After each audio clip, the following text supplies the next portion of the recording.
So hello everybody and a very, very warm welcome to this webinar. My name's Melissa Leach and I'm one of the panel members of IPES-Food and I'm also director of the Cambridge Conservation Initiative. And it's an absolute honour to welcome you to what I think will be a really exciting and timely discussion. So this webinar has been co-organised by IPES-Food and the International Planning Committee for Food Sovereignty and its working group on land, forest, water and territories. Just as a couple of quick technical reminders, the session will be recorded and the recording will be available afterwards. And we also have simultaneous translation available in 4 languages, English, Spanish, French and Portuguese, which you can access through the button at the bottom of your Zoom, your Zoom screen. We'll also be using the Q&A box to submit questions. If you registered in advance, you might already have submitted some questions, but please do continue to add in the course of the webinar, and we'll move in the last half an hour to collecting up questions and feeding them back to our panel. So there should be plenty of time for discussion. But now to get to the matter in hand, why this webinar and why now? So we're now nearly 15 years after the adoption of the voluntary guidelines on the responsible governance of tenure of land, fisheries and forests in the context of national food security. Those were adopted, they were approved by the Committee for World Food Security. We're also 2 decades since the first ICARD conference, the International Conference on Agrarian Reform and Rural Development. Yet, despite these important landmark events, land inequality remains a really critical issue, indeed a worsening issue, as underlined last year in IPES-Food's 2024 report, The Land Squeeze. What that report documented is that farmers and communities who ensure food security and are so crucial to protecting ecosystems across the world are increasingly displaced by land grabs and by financialized land markets. And indeed, global land prices have more than doubled over that 15-year period.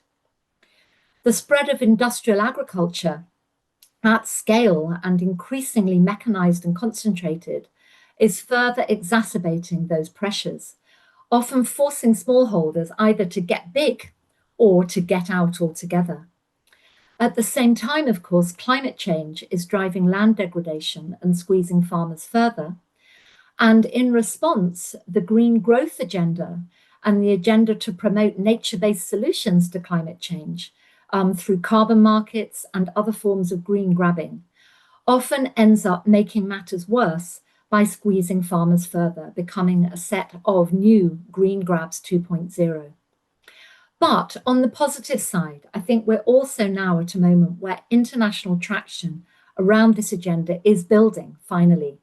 And new opportunities are emerging to bring land access right back to the top of the agenda and to try to build a path towards integrated agrarian environmental governance that really centres the right to land for the smallholders and communities who produce our food. So the evidence for that, I think we're seeing land tenure now as absolutely prioritised in some of the big global meetings of the last year. The Conference of the Parties for the Convention on Biodiversity, for instance, and it's fully integrated into the Convention to Combat Desertification, UNCCD. Looking ahead, November will see COP30 for climate change in Brazil, and shortly after that, ICARD plus 20 in Colombia. And these, it seems, provide really unrivaled opportunities to place equitable land governance right at the centre of these intersecting global debates on food, climate and biodiversity, and to start to build, finally, approaches that bring nature-climate justice synergies with local land access and control at their heart in all countries and localities across the world. So to talk today about making that agenda happen and what it will take, we have a fantastic panel of speakers. And just to run through who they are, we're going to hear from Benjamin Davis, who's Director of the Division for Rural Transformation and Gender Equality at the Food and Agriculture Organization of the UN. Based in Rome, Italy, Benjamin has worked really extensively on land poverty, social protection, and agricultural policy, both in Latin America and globally.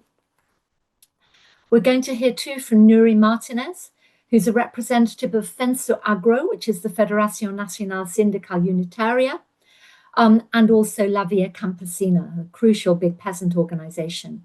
Nury is fundamentally a peasant leader from Colombia. He's been really active in organizing for land rights, agrarian reform, and peasant autonomy, both nationally and through international platforms. We're going to hear too from Jose Quiroga, who is Vice Minister for Rural Development at the Ministry of Agriculture and Rural Development in Colombia. Jose is a public official with long-standing experience in rural development and agrarian policy. And we're going to hear from Shirley Abreu de Nascimento, who's Director of the Land Governance Department in the Ministry of Agrarian Development in Brazil, and from Terries Ndove, who's Chief Director of the Department of Agriculture, Land Reform and Rural Development in South Africa. Terries has long-standing experience in designing and implementing policies related to land restitution, rural development, and land governance in South Africa. And finally, absolutely by no means least, Massa Koné, who's the spokesperson from CMAT in the Sahel in West Africa, is a leading figure for grassroots mobilization against land grabbing and pro-food sovereignty, particularly across the Sahel region. So a fantastic lineup across social movements, policy, nationally and globally from many countries across the world. So the event's going to run a bit like this. We're going to begin with a series of 8-minute presentations and responses from our speakers. And they will be speaking to each other. And we've been working to make sure this is a conversation that flows. And following these inputs, we're going to proceed to a Q&A session with the audience. So as I said earlier, please be putting in your questions as the discussion goes on. We're going to start with Benjamin Davis, who will provide an overview of the current state of land tenure globally.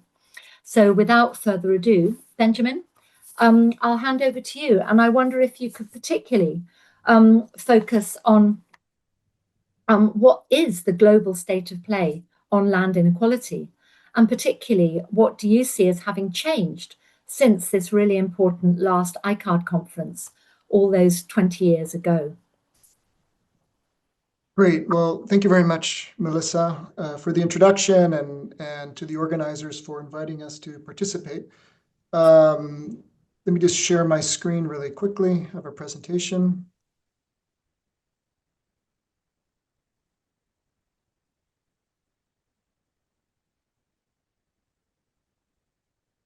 Okay, is that visible? Yeah, that's very good. Thank you. Great. Okay, well, thank you very much.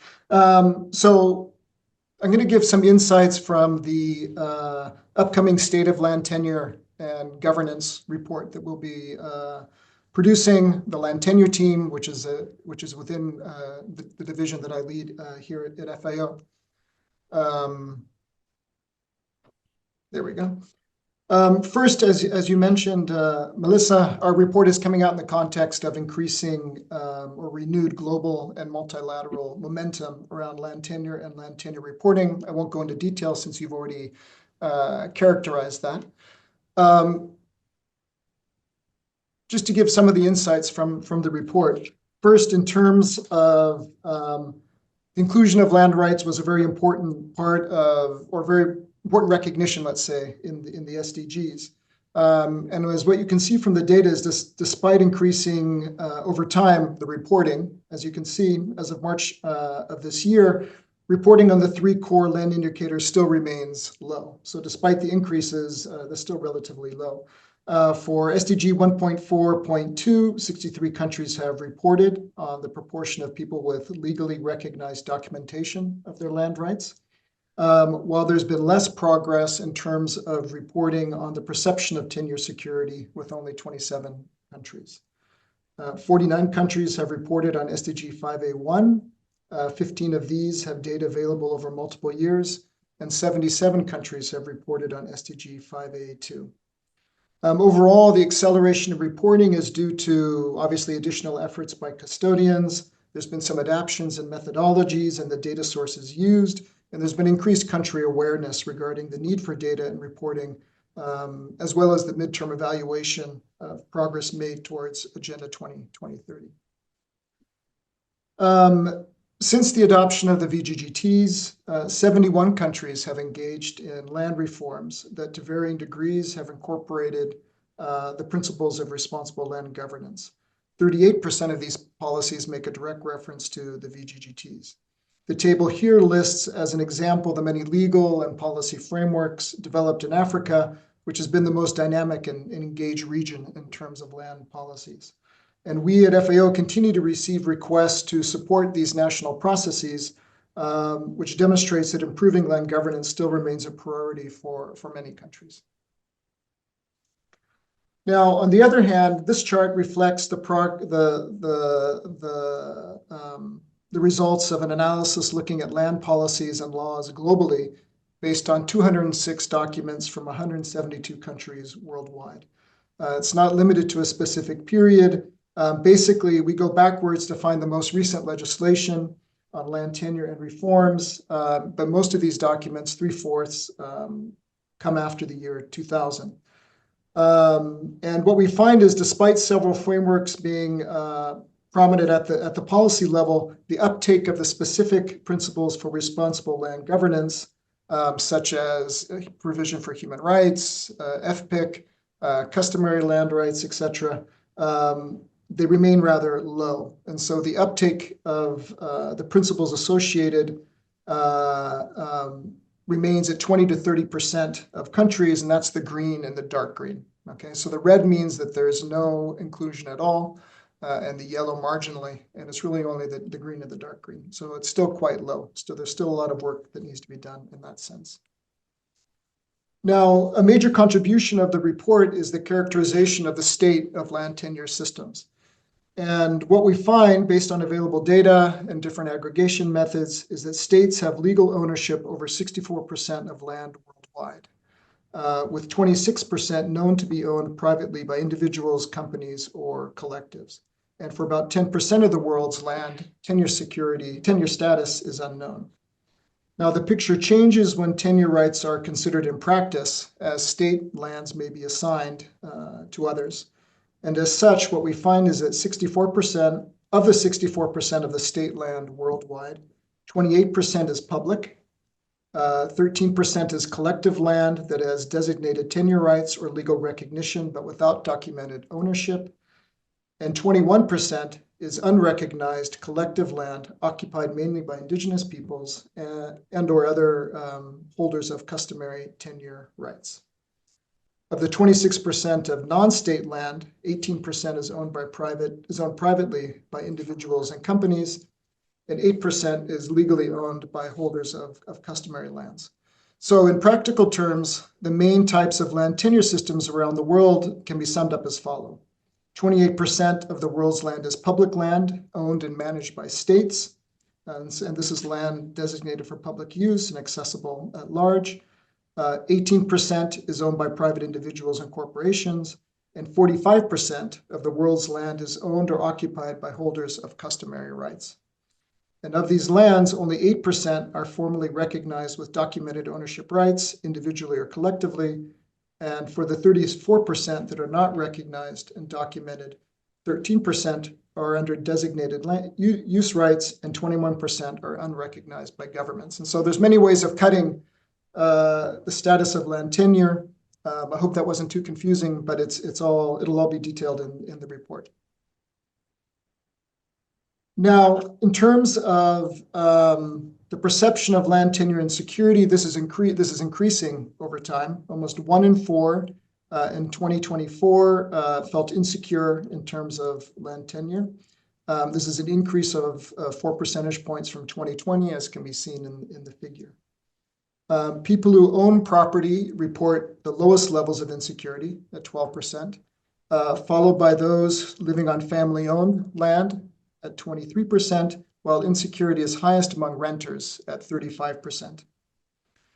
Documentation plays a critical role. Those with formal documentation report the lowest tenure security, compared to those with informal documents, 28%, and those without any documentation, or 35%, who feel insecure.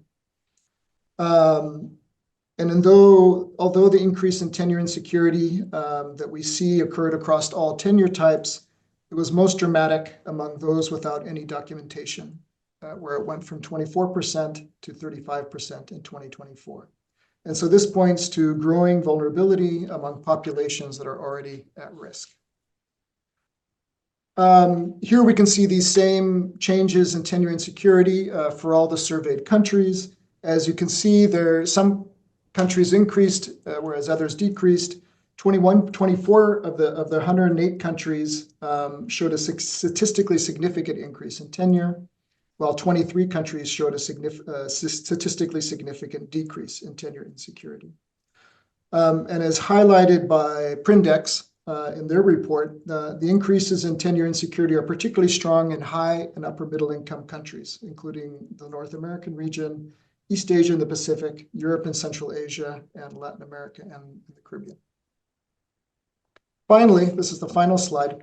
The report highlights some key challenges that are faced. First is a concern that climate action, such as climate mitigation, can displace rural communities, that weak tenure security is still prevalent for smallholders, women, and indigenous peoples, that formal titling often excludes customary and secondary rights, which reinforces inequalities, and that land inequalities may be becoming unsustainable, especially where non-farm job generation is stalling.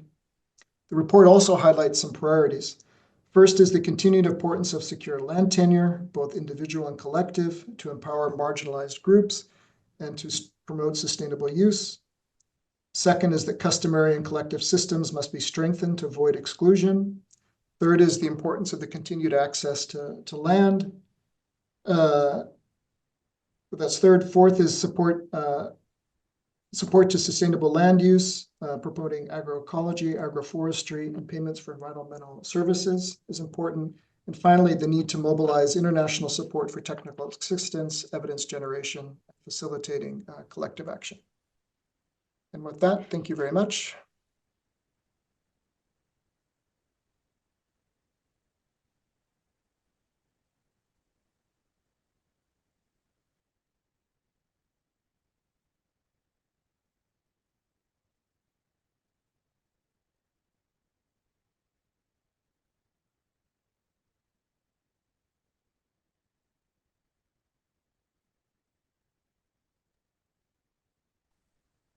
Melissa, I can see you speaking, but we can't hear you. I'm not sure if you can unmute yourself. No. Better. Can you hear me now? Yes. You can. Okay, that's very good. So apologies. I was just thanking Benjamin for a fantastic overview of the parlous state of global land inequality and these gaps between intent, policy, and action. And in that light, we're now going to turn to Massa Koné to tell us a little bit more about how this land inequality that we're witnessing globally is playing out in West Africa, and how it's affecting, in particular, communities and farmers in the localities where food production is so critical to people's lives and livelihoods, as well as to local and regional economies. So, Massa, if you're there, now over to you.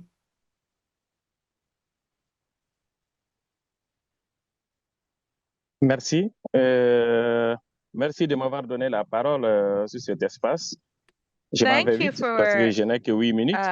Thank you for Nous sommes ici aujourd'hui inviting pour me. I'm going to affirmer be un speaking cri very universel, quickly because un we don't principe have much time. fondamental qui est ma terre, ma vie.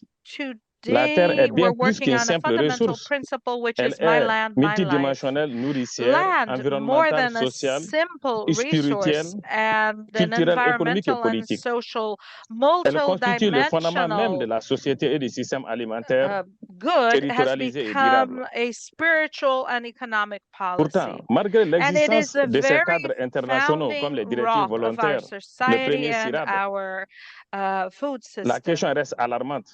les inégalités The foncières s'aggravent de question manière is very très alarmante. La alarming. question foncière est aujourd'hui une bombe sociale à Land retardement inequality en is Afrique de becoming l'Ouest. more and more Notre intervention serious. vise à Now, these dénoncer issues les is what dynamiques we can call d'appropriation a et social d'accaparement bomb, and et à especially in exposer les conséquences dramatiques East et surtout Africa. And à today we're proposer going to des be pistes concrètes speaking pour une réforme about the dramatic véritable, consequences transformatrice et of juste. land Nous devons grabbing, saisir des and we opportunités want to offertes speak pour une about échéance concrete comme la COP possibilities that can 30 et change puis things for a nouveau more CIRAD, fair and qui est vraiment equitable pour nous très capital. translation for Le humanity. contexte We want alarmant to de make the l'accaparement des best terres. use Nous of assistons aujourd'hui à une dynamique opportunities such as d'appropriation COP30. silencieuse.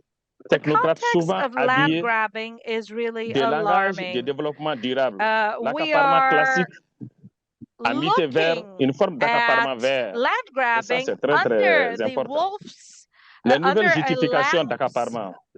cover L'accaparement est of justifié non au nom climate de la transition use, and the énergétique et de la résilience justifications that climatique shore up land ou de la grabbing sécurité are not alimentaire. only Des millions d'hectares sont used for convertis aux actifs carbone ou justifying placés sous le climate contrôle d'intérêts privés. transition and La compensation others, carbone, but in fact, millions of investissements hectares are being justifiant transformed into carbon actives, or l'exclusion des rather communautés, placed surtout under rurales, sur leurs individual terres.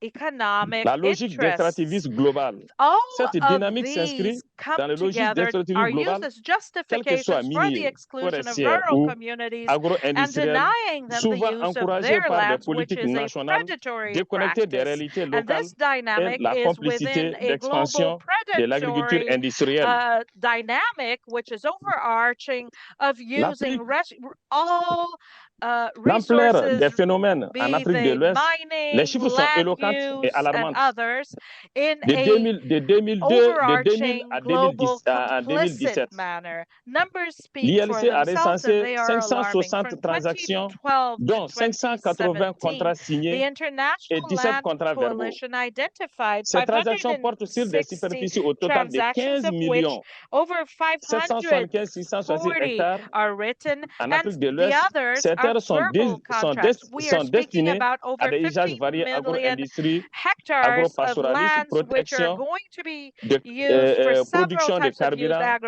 extraction agro-industry, minier et production écotourisme. of Spécifiquement en Afrique de l'Ouest, fuel, 8 millions d'hectares de ces terres mining, accaparées entre 2000 et ecotourism, 2012 more selon la COPAGEN. specifically in Vous voyez West que c'est très Africa. alarmant pour les communautés. 80 On dit des million terres hectares of vacants lands, 100 according mètres. to Il est Copaging, crucial de have souligner been que ces terres grabbed, and ne this sont ni is a vacants ni truly 100 mètres. frightening L'accession massive reality. These lands par des are États au profit des entreprises neither nationales, vacant internationales nor are et they même des pays devoid of étrangers. owners.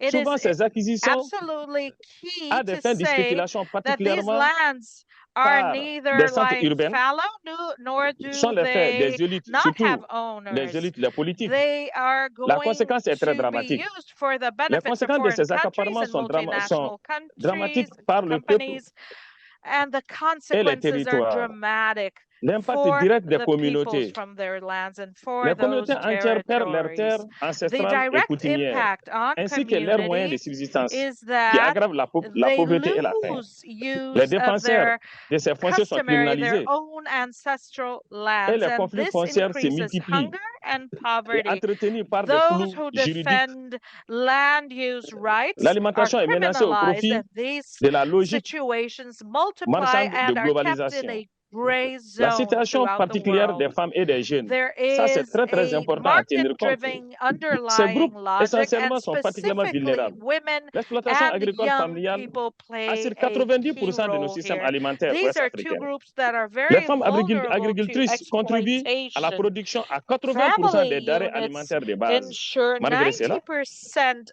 les of femmes the agricultrices food travaillent systems in West moyennant 12 heures Africa, par jour and plus que les women hommes. contribute Elles ne to the représentent que production of 8% des propriétaires 80% of staple et foncières foods. et acceptent However, seulement à women 10% des crédits work disponibles dans les on banques de average l'Afrique de 12 l'Ouest. hours more Elles than sont plus men, vulnérables face but à des crises conversely, alimentaires et they financières, represent au choc only climatique. 8% Elles sont of land dévastées par un owners faible and niveau receive d'éducation. a very small amount Elles of occupent moins land d'un quart des postes de subsidies. responsabilité dans les And these lands organisations. are devastated by a very L'échec low des approches actuelles, population qui est très important, malgré education les outils levels.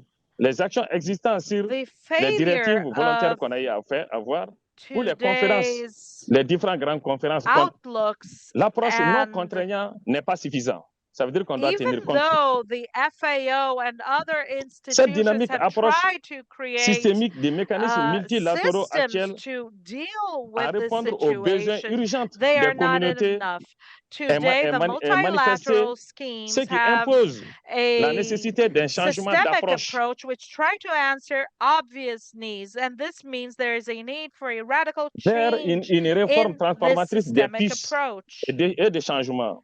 Ces réformes agraires pourraient être On the way une forward to opération transformative changes and the cosmétique ways forward to change et technographique. with agrarian Elles doivent reforms. s'enraciner We dans les must justices consider sociales, that these are not la mere redistribution cosmetic nor équitable et la reconnaissance technocratic des droits changes. True coutumiers des agrarian communautés reform must des be peuples based on autochtones. social Dans cet justice, esprit, la convergence equitative globale propose, redistribution, and dans le the cadre du CIP, recognition of la land reconnaissance rights for local juridique de communities ces and droits coutumiers indigenous des communautés. communities. Il est essentiel de We limiter les domaines privés de propose a l'État aux terres juridical, immatriculées et legal d'en extraire les recognition terres sur of lesquelles these portent les rights. droits coutumiers. And it Cela is renforce la sécurité essential to des régimes extract, fonciers pour les communautés to paysannes consider autochtones. Ça, c'est très separately important. such lands to Le moratoire reinforce immédiat pour les projets land extractivistes et security climatiques, for le small renforcement des systèmes producers and alimentaires indigenous paysans populations et la land promotion de use. l'agroécologie paysanne qui est une bonne Secondly, solution. a Donc, moratorium declared on l'institutionnalisation such lands. de la participation Thirdly, des communautés promoting aux solutions agroecology and other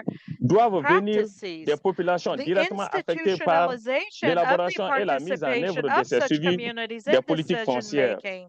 La They mise en must place take des part in mécanismes de all of the régulation decision making internationale processes contraignants. and their Ces implementation. mécanismes sont The nécessaires contre implementation l'accaparement, of notamment dans les strong chaînes de valeur international mondialisées. regulation processes which are important for land grabbing La and création d'un observatoire specifically in foncière the global inclusive land use et chain. fonctionnelle. We must Il s'agit, create entre land autres, use placer observatories un that are observatoire inclusive régional et and des observatoires functional. nationaux, Amongst incluant other notamment les issues, organisations de la this société civile, comprises comme en Afrique de national l'Ouest, and la regional CGLT, le COPAGEN, observatories that l'Europa, include et social surveillant l'évolution foncière civil régulière des conflits society institutions such et as assure West African que les institutions terres that are restent already un bien commun. recognized, regulate L'application du consentement conflicts, libre et and éclairé, make sure qui doit that être land contraignant, qui is est très still très a important. La communal protection des good. défenseurs des droits humains est impératif à ce Previous travail. informed La consent discrimination is positive very en faveur des important. femmes, par exemple, Protection octroyer human 15% des terres protecting aménagées par human les rights institutions politiques ou champions, parapolitiques affirmative pour des groupes actions de femmes et for des jeunes women motivés, and for comme youth c'est le cas au Mali. Et plus de processus to d'expropriation promote the doivent respecter participation of these la people modalité as des what we compensations et des see in recasements. Mali right now. Je finis par The une conclusion qui est très expropriations importante. Le processes moment must historique, respect soit nous continuons à aménager the les logiques traditional d'accaparement population's right. I want to au wrap up nom by de la saying a very modernisation, important thing. soit We are nous living in opérons a à un véritable historical changement de moment. paradigme It's very important des réformes. historically.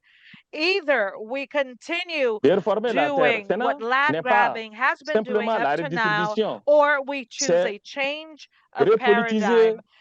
son succès, Reforming sa gouvernance land et sa vocation. tenure is not just Le futur que nous redistribution, but devons rather bâtir doivent être façonnés politicizing sur des land communautés use, elles-mêmes, land fondées sur vocation. leur The vision, future we leurs build droits et leur must be dignité. designed by Il the est impératif de communities, soutenir les molded by conférences these du communities' CROSSROADS point of plus view, 20 their en rights, février their dignity. 2026 en It is Colombie imperative to et d'en sustain and garantir des support résultats pour la the mise en œuvre CROSSROADS plus ambitieux 20 pour une conference gouvernance foncière in February responsable, 26 in Colombia inclusive and et ensure équitable. that the results are Je clôture implemented mon appel ambitionally on the road avec to un vibrant equitative and appel. ambitious Rappeler l'essentiel land à use ceux qui nous responsibility. écoutent And I et à want ceux qui to doivent wrap décider up pour with a nous vibrant call que to notre action, terre, c'est notre reminding all vie of us together et que of what chacun doit is tenir essential. compte Our de cette land terre is mère our life, qui a and accompagné les every communautés person depuis des siècles. should Et c'est consider à partir de this cette terre and mère est care né les for États, their les motherland, businessmen, which has et been c'est with these communities qui for doivent tenir compte centuries.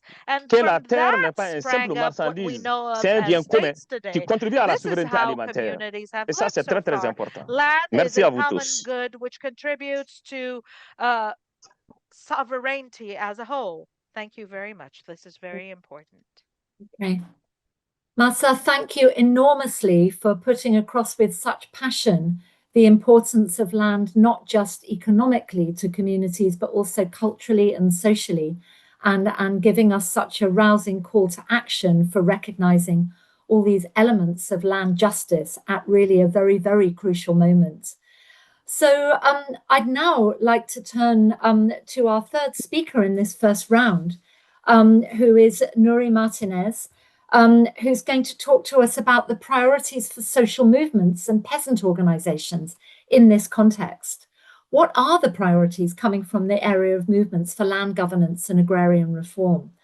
And from your angle, what are the gaps that the ICARD Plus 20 conference might help to fill in what may need to be this new paradigm for land justice?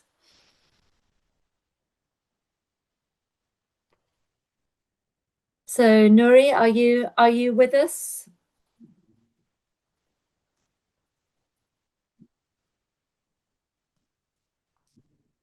Muchas gracias.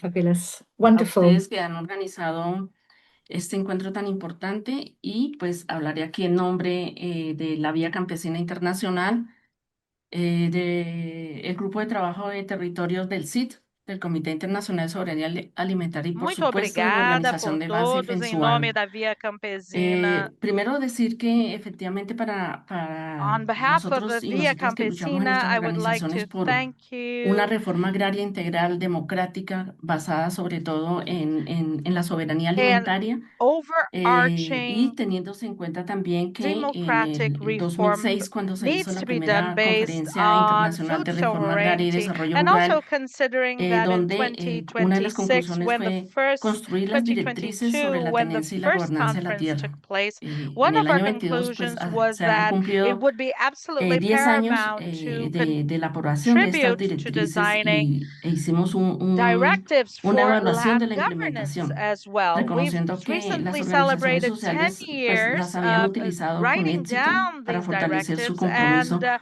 we con los evaluated gobiernos y que them. en algunos casos And esto ha now dado we lugar a políticas find públicas que that están en social consonancia con el contenido organizations y el have espíritu de las directrices. successfully Sin used embargo, también diagnosticamos que la these implementación de las directives directrices de and la have been tenencia ha trying tenido to varias employ them deficiencias y que in el the way acaparamiento that de they were tierras, designed, el as they were despojo de designed. comunidades y la However, destrucción we de must los mention that ecosistemas there are continúan, lo que several lleva a violaciones de underlying derechos issues, such humanos as y al land grabbing and the destruction socavamiento of de los sistemas ecosystems, alimentarios, have la led cohesión to the social y la paz.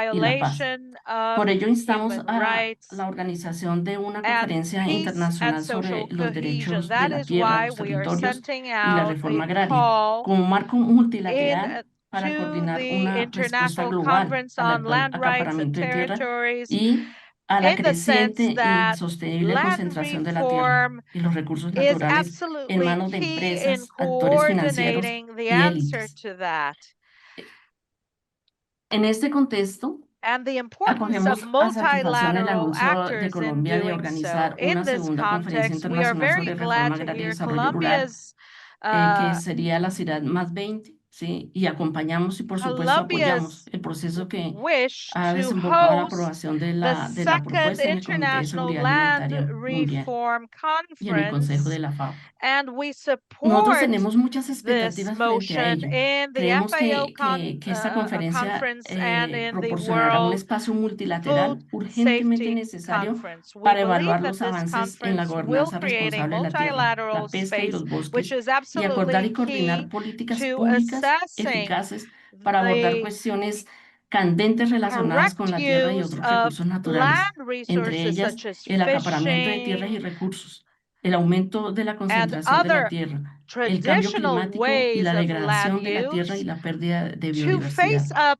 la to violencia contra los defensores y climate defensoras de los change, derechos sobre loss of la tierra, la biodiversity, discriminación contra las mujeres y las niñas y los conflictos y la guerra. discrimination against Más women, against concretamente, creemos youth, que en esta conferencia también conflicts, and debería more. tenerse en cuenta Concretely, we analizar believe that la in this dramática situación conference, mundial we de should consider exposición the de las possibility comunidades, of el acaparamiento y analyzing recursos the naturales, dramatic la world destrucción de los situation ecosistemas in which a través del communities extractivismo are y la pushed creciente away concentración de from tierras en manos this del sector empresarial y su élite asociada. undue appropriation of land, La reciente oleada de acaparamiento de tierras y recursos desde la crisis financiera del 2008 y 2009 ha provocado el desplazamiento y la exposición de comunidades, violencia y destrucción de ecosistemas. Cifras recientes indican que desde el año 2000 se han adquirido mediante acuerdos transnacionales unos 65 millones de hectáreas de tierra y que el 87% de estos acaparamientos se han producido en regiones con una gran biodiversidad. La tierra sigue siendo uno de los recursos y oportunidades de inversión más codiciados con un valor superior al de varias materias primas clave. Los mercados mundiales de tierras de cultivo crecieron a una media del 8.5% en el 2023 y los rendimientos de la tierra de cultivo se valoran más que los de los cereales y otras materias primas agrícolas, el oro y el petróleo.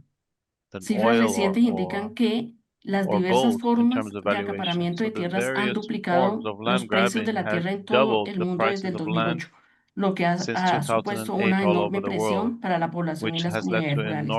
Además, los impactos inmediatos sobre las comunidades y los territorios y los precios de la tierra, el acaparamiento de tierra, ha alimentado cambios estructurales en la distribución de la propiedad y el control sobre los recursos naturales, lo que ha llevado a una mayor concentración de la tierra.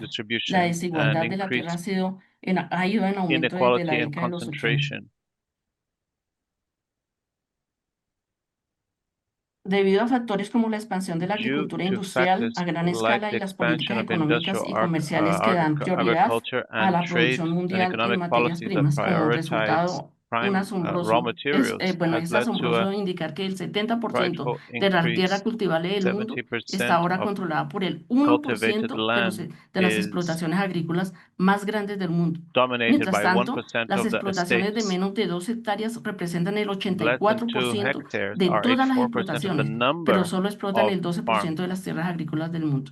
Una distribución desigual de la propiedad y el control de la tierra también se traduce en una concentración de sus beneficios.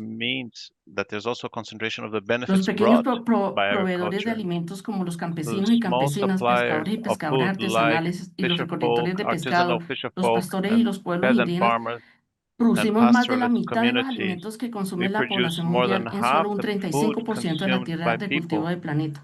Las granjas de hasta 20 hectáreas producen el 59% de los principales cultivos alimentarios en solo una cuarta parte de la tierra de cultivo, lo que pone de relieve su productividad. También es importante destacar que la producción de alimentos a pequeña escala representa una gran parte de los cultivos esenciales para una nutrición sana.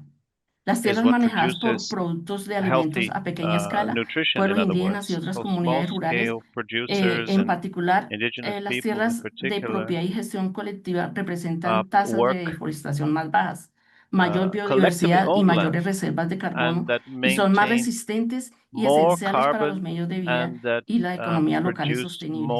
Según los estimados, hasta el 80% de la biodiversidad intacta se encuentra en los territorios de los pueblos indígenas y los campesinos y campesinas.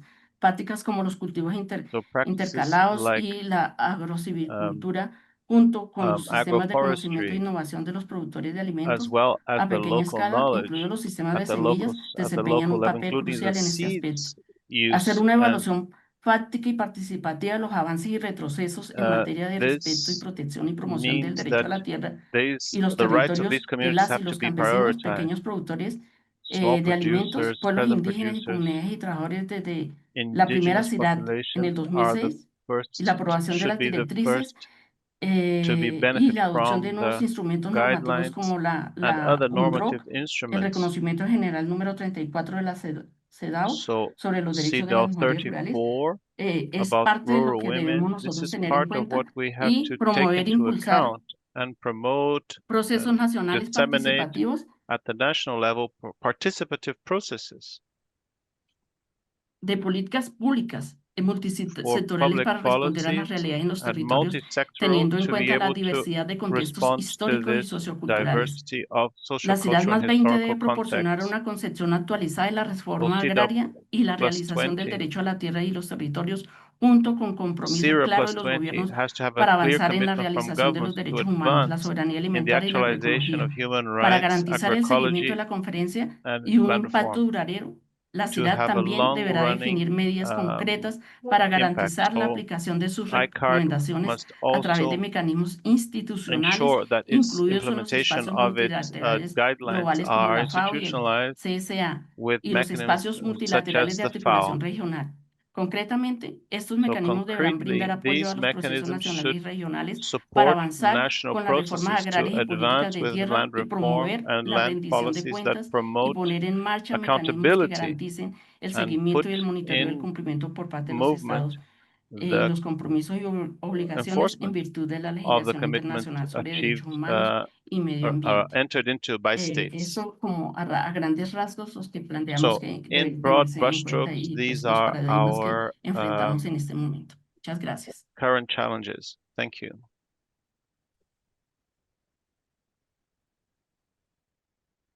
Thank you very much. And that again was a superb presentation, which also reminds us of the real importance of prioritizing the rights of those in communities who may be marginalized, including women, indigenous peoples, young people, not just because they're often at the bottom end of land inequality, but also because that's where many of the practices and the knowledge that's so important to futures in agroecology and use of soils and biodiversity may lie. So a great kind of, again, adding to this call to action that we want to see coming through ICARD plus 20.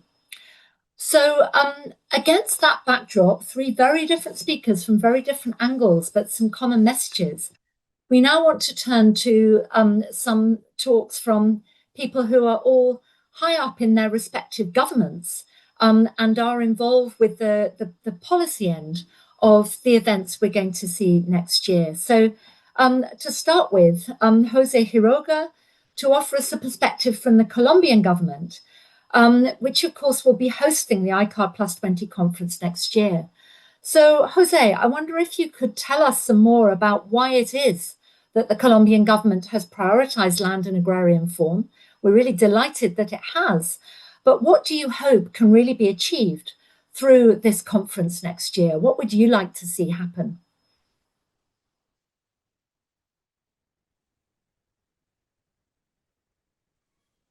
Bueno, buenos días a todos y todas. Bom dia a todos e todas. Pantalla para hacer una Good morning, presentación. everyone.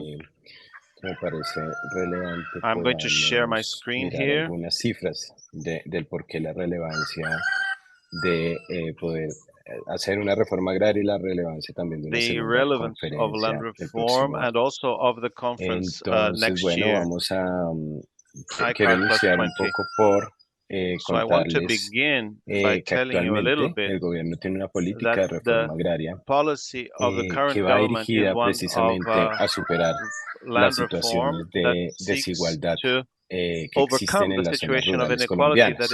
In Y rural quiero darles areas algunas de in las Colombia, cifras más and I want to relevantes. provide you with some of the Lo most primero, important y un figures. The poco first thing, escuchando el contexto de las and intervenciones listening anteriores, to the context of the previous contarles que speakers, el I want to tell you that 65% del área rural 65% de la of tierra the está rural concentrada areas en are el concentrated 1% in del 1% of total the de propietarios. Esto nos landholders muestra in our una country. inequitativa distribución en la So tenencia de the la tierra, distribution is highly unequal. que además va con otro dato que Furthermore, es preocupante, y es que el it's 42% worrying that del total de 42% los of the propietarios total of tienen menos del 1% landholders del total have de la less than superficie. Es 1% decir, of the quienes land tienen area. tierra son personas So que tienen tierra these por debajo de people la unidad agrícola familiar, y have esta a tierra es very small plots insuficiente very often, para poder and that land desarrollar is una not enough actividad productiva, una to have a producción de production alimentos y una actividad agropecuaria de activities, manera producing óptima. food at Es optimal importante level. So less respecto a than esto ideal. contarles que el It's important to tell you that 1,8 millones de 1.8 familias million colombianas viven en menos de families una hectárea live with de less la than 1 población hectare. campesina existente. Y sobre And ese contexto de personas, about this también context, mencionar que el 80% de los propietarios tienen 80% acceso a menos of del 4% landholders have de la access to tierra less than disponible en el 40% of territorio available nacional. land. A esto se le suma, en el contexto colombiano, una desigualdad de acuerdo al índice Gini sumamente amplio en la distribución de la propiedad de la tierra. En el caso colombiano, nosotros estamos entre los países más desiguales de la región y la mayoría de la población rural, campesinos, campesinas, pueblos indígenas y comunidades negras, el 52,7% tienen sobre sus tierras. Esto además en un contexto donde el conflicto armado que tiene más de 70 años en Colombia ha tenido como consecuencia que se han despojado aproximadamente 10 millones de hectáreas, es decir, que campesinos y campesinas, población indígena, población de comunidades negras han tenido que salir de sus territorios producto del conflicto armado. Y todo esto pues ha sido y alimentado durante muchísimo tiempo. La guerra ha tenido como consecuencia que se hayan transformado el contexto nacional y regional, el contexto nacional en diferentes regiones donde la situación precisamente por la lucha por la tierra ha conllevado pues muchísimas situaciones de dolor, muchísimas situaciones de violencia, que precisamente una reforma agraria que se hace necesaria, urgente e indispensable a transitar hacia ello. Y Colombia es precisamente uno de los países más biodiversos del mundo, donde confluyen varios ecosistemas, donde confluyen varias características y donde ecosistémicamente también tiene un potencial gigantesco para la producción agropecuaria. Entonces, esa frontera agropecuaria, esas zonas donde se puede realizar la actividad de agricultura y demás, está en 42 millones de hectáreas, es decir, el 37,6% del territorio. Y sobre esto, los mejores suelos que allí se encuentran, donde se podría hacer una producción bastante fructífera, es 11.916.000 hectáreas, es decir, el 27,7% de este territorio tiene una posibilidad de uso de los suelos relevante. Sin perjuicio de eso, pues como hay un alto índice de concentración que les mostraba en la presentación anterior hace unos minutos, pues hay una subutilización de la tierra, porque a mayor concentración no es que se esté utilizando de manera plena esta tierra, sino que se está subutilizando en una gran parte y en otros existe una sobreutilización. Esto depende también de los contextos de gran concentración o contextos donde efectivamente la gente tiene muy poca tierra para trabajar. Bueno, continúo. Y para el caso colombiano también hay una situación muy grande de inseguridad alimentaria. El 25,5% de los hogares en Colombia enfrentaron inseguridad alimentaria en los años anteriores, más de 14 millones de personas. Esta situación de inseguridad alimentaria no da cuenta de la potencialidad que tiene las zonas rurales para la producción de alimentos. Es mayor la inseguridad alimentaria en la zona rural, el 34,2% de la población en inseguridad alimentaria está en la zona rural, mientras que el 23% está en zonas urbanas. Los departamentos donde más se ha presentado este fenómeno son La Guajira, Sucre y Córdoba, que se caracterizan primero por ser un departamento mayoritariamente con áreas desérticas y los segundos donde hay una altísima concentración de la tierra. Son de las zonas donde mayor concentración hay de la tierra. Precisamente en esos dos departamentos, Sucre y Córdoba, y bueno, también en La Guajira, pero por otro motivo, es que viene avanzando la reforma agraria en el contexto colombiano. Y es buscar que esas áreas donde hay concentración, donde hay subutilización de los suelos, se puedan redistribuir a través de qué mecanismo, la compra de tierras en primer lugar, y lo segundo es recuperar los baldíos de la nación para la población campesina, indígena y negra. En Colombia tenemos nosotros 52.695.000 habitantes, donde el 23% de esta población es población rural, campesinos, indígenas y negros, y en el caso pues, del archipiélago de San Andrés y Providencia tenemos población raizal. Vemos nosotros que 26,3% de la población colombiana se identifica como campesina, 2.489.000 indígena, gitanos también hay una pequeña población gitana de 3.144 habitantes, palenqueros que son una manifestación de la identidad negra, 8.299, y negros 3.777.000. La política de reforma agraria va dirigida a esta población junto con los 10 millones de campesinos. Es hacia allá donde estamos dirigiendo todos los esfuerzos de política pública para la redistribución equitativa de la tierra y la garantía de desarrollo rural. Y esa reforma agraria entonces busca superar 3 crisis además que son comunes a toda la sociedad, a todas las sociedades y a todos los países, que son la crisis climática cada vez mucho más fuerte, el conflicto, la guerra, que vemos nosotros como no es ajeno en este momento el contexto colombiano, pero también en otras zonas, en Asia, Europa, África, vemos efectivamente cómo el conflicto armado ha agudizado otras crisis. Y la crisis del hambre, una crisis además que se escala día a día y donde fenómenos como la desertificación del suelo y la crisis climática pues potencian y agravan esas problemáticas. Y la reforma agraria que busca recuperar, redistribuir, restituir, reconocer y restaurar la tierra. Y en Colombia vamos avanzando en las siguientes políticas: una agroalimentaria que busca precisamente satisfacer las necesidades de alimentación y de garantía del derecho humano, que le asiste a todas las personas a alimentarse de manera adecuada, pero también tener la capacidad para exportar alimentos, teniendo en cuenta las características que describí anteriormente sobre los suelos.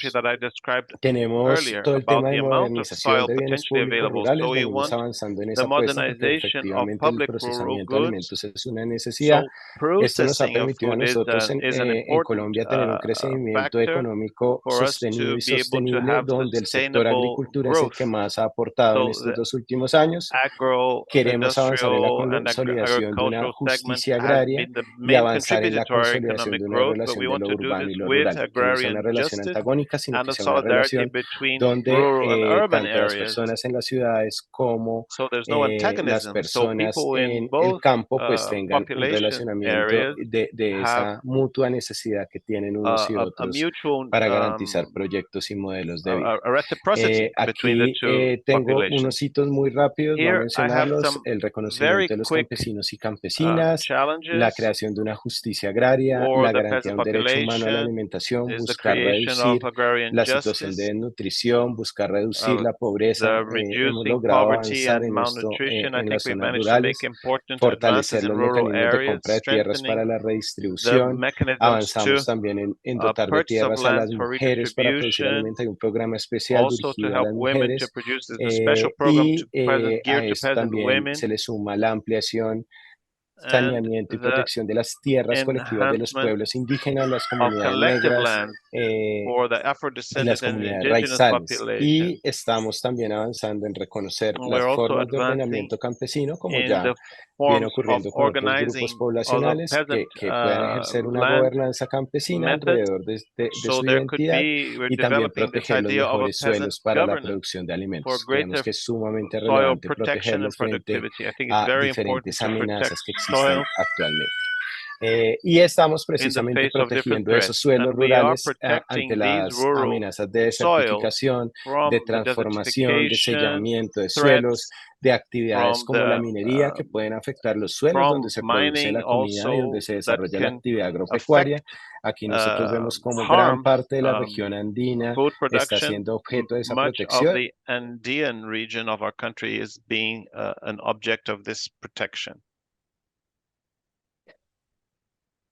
Okay. Muito. Thank you very much. I think we're more or less out of time there. But there will be maybe a chance later when we get to the Q&A to build further on what you've been saying.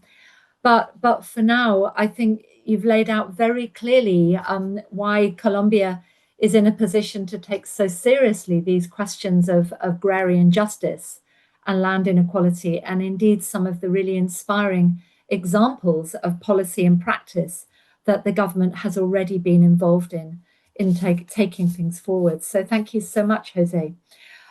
So now, as our next government response, we're going to turn to Brazil, where Shirley Abreu is going to talk to us about Brazil's response nationally to this agenda. And it would also be interesting to hear, with Brazil occupying this really important position in hosting the climate change COP coming up in November, how that might form a sort of entry point to this year when we really need to be thinking about land-climate synergies and interactions. So what might we expect around land governance in the climate agenda in Brazil, and how might this take one through to the ICAR Plus 20 conference next year? So Shirley, over to you. Bom dia. Vou tentar aqui. Good morning. And now I will try. Vocês tá vendo o compartilhamento? Can you see my screen? Yes, we can. Ótimo. Então, assim, sem mais demora, primeiro agradecer, né, Great. pela Without any participação. further ado, O first of all, I'd território like to thank you brasileiro, eu for sou diretora inviting me. nacional de Let's governança start off by fundiária, saying that I'm né, e the aqui National representando o Director Ministério do of Land Desenvolvimento Agrário. Use O território from the brasileiro é o Ministry quinto of maior do Agrarian mundo, Development. cobrindo Brazilian territory is the aproximadamente fifth largest 8,5 in bilhões de expanse in quilômetros the world. quadrados. We Então, a gente cover tem grande desafio, approximately tem cerca de 6,5 milhões de propriedade, 8.5 million dessas square só 1,5 milhão kilometers, so this is a foram huge challenge. georreferenciadas. We have 6.5 million A gente of inicia o this governo vindo de territorial golpe, expanse, né, em considered que as nossas property, instituições, o Ministério of do which only Desenvolvimento Agrário foi 1.5 million have extinto. been referenced. Então, no governo Lula, a gente We refaz o began Ministério do Desenvolvimento, reconstrói o the Ministério do Desenvolvimento actual Agrário, government today, e the nossa government in office corte, today, with an attempt a at a nossa coup. corte And the Lula inclui government a questão da governança da started terra off by como reconstructing the alto Ministry of risco para a Agrarian administração pública. Reform, and E o our que ele leva em court conta? Leva em includes the conta issue aumento do of land desmatamento governments ilegal, as a high os risk incêndios to florestais, public o conhecimento administration parcial da ocupação do território brasileiro pelo Estado, activity. So what grande does it número de consider in propriedades this? sem The high regularização level of fundiária, illegal a dificuldade de deforestation, articulação entre forest instituições fires, responsáveis the pelos dados, partial que no Brasil a understanding gente tem of várias territorial instituições que occupation in trabalham com Brazil, dados the large number of rurais, uma properties who are ausência de not integração desses legally sistemas, desses vários recorded, órgãos, the ministérios, difficulty of e a articulation amongst vulnerabilidade territorial das institutions, populações several of tradicionais, which work além with do rural data, the aumento lack of integration da of these concentração de systems, terra nos últimos 10 several anos ministries, and e the do land número de mortes no vulnerability campo. of traditional populations, besides land concentration. And in the last 10 years, the A increase gente of inicia o deaths in governo rural estabelecendo uma settings. proposta So the de government política starts nacional off de by governança da putting forth terra a policy of e land programa de governance, a national regularização policy for fundiária, land governance, and a priorizando agricultores program familiares for e comunidades land tenure tradicionais. A gente está num regularization, which processo agora da prioritized minuta do family normativo farmers and e em negociações traditional com os outros communities. ministérios. Right now, we A are criação de um novo cadastro rural, engaged in né, designing the usando a normative ISO documents in negotiation with other 19152, ministries and the cadastro creation of the básico, new rural integração set. através de cadastros temáticos. We are integrating this A outra data in questão our nossa que foi extremamente basic importante foi a retomada da reforma database agrária. data A set. And reforma another agrária ficou important issue paralisada também nos was últimos 10 taking anos up e a gente criou programa Terra agrarian da reform Gente, again. It had been buscando novas frozen in the formas prior de 10 adquirir years, terra, and entre we eles a created a adjudicação de program imóveis which de is called grandes Our devedores da Land, União, do Estado which looks at brasileiro, different imóveis alternative ways penhorados of pelos bancos acquiring e land, terras such públicas as e o uso de terras acquisition públicas of large federais. unused tract of land. É People who importante owe the colocar que todas union essas políticas que estão land sendo which has trabalhadas pelo nosso been governo, legally ela está amparada nas disputed diretrizes or has come voluntárias under para a the governança possession da of terra. banks. And in terms of public lands, E a all gente, of these o Estado policies brasileiro are ele tem being upheld tanto os by our estados government, possuem which terras is really públicas, quanto o Estado brasileiro integrated também, in o governo the federal também possui voluntary terras públicas federais. O outro ponto the importante para a gente foi a questão da sucessão VGGTs rural. for O aumento federal public lands. Another important issue for us is rural o succession. aumento dos jovens The saindo do campo para as cidades causa grande coisa. Isso é algo que acontece no mundo todo. Então, através do Programa Nacional de Crédito Fundiário do Fundo de Terra, a gente está buscando condições diferenciadas de acesso à terra para esses jovens, com juros ao ano de 0,5%, 40% de desconto no financiamento, 3 anos para começar a pagar, 25 anos para pagar, e o tempo escola desse jovem conta como tempo de experiência no campo. E ele recebe 5 anos de assistência técnica. And they also obtain 5 years of technical assistance. Outra política que a gente trabalhou é a questão da Câmara Técnica de Destinação. Principalmente na Amazônia Legal, a gente tem cerca de 48 milhões de hectares ainda não destinados. A prioridade dessa destinação são para populações tradicionais, indígenas e quilombolas, que são os nossos descendentes afro-africanos. E aí a gente buscou, através dessa Câmara Técnica de Destinação, onde tem vários membros do governo, dos outros ministérios, uma abordagem territorial, uma padronização dos dados para os órgãos e a transparência nessa destinação de terras, ouvindo principalmente as populações tradicionais.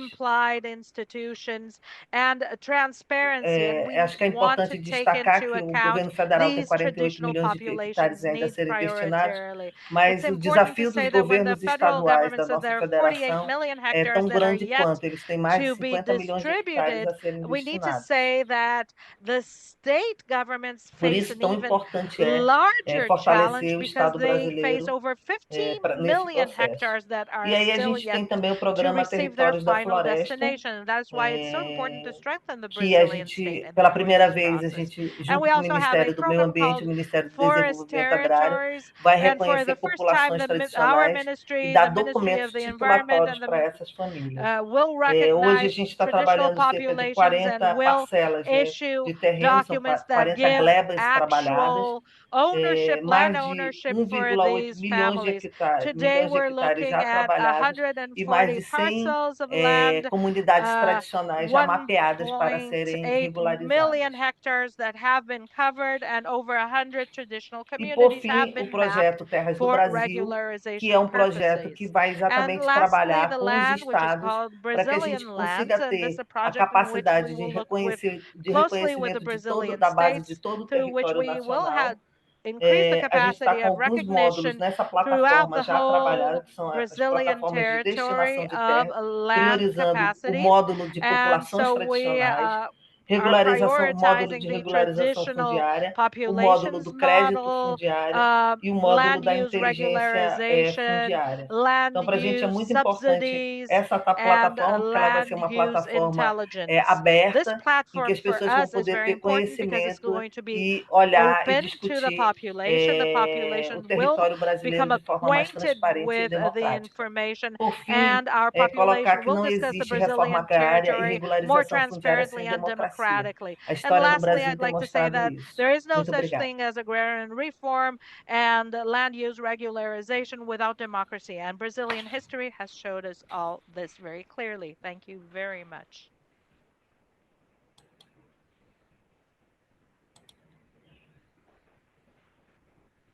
Melissa, I'm sorry, we can't hear you.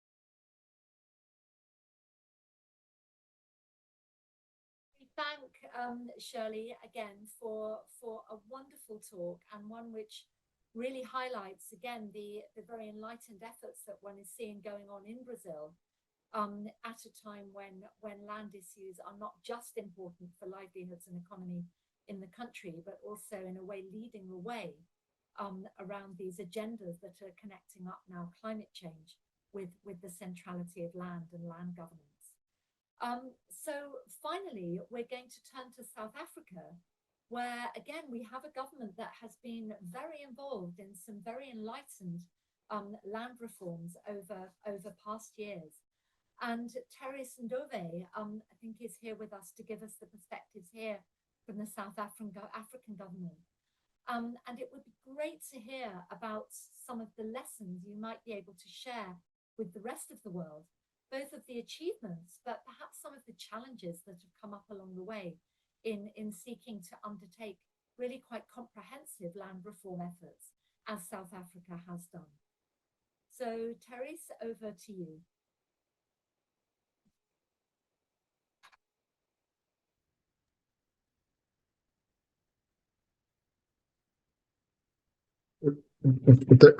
Thank you so much. I hope I'm audible because I could not be able to hear you, Melissa, but I hope I'm audible now.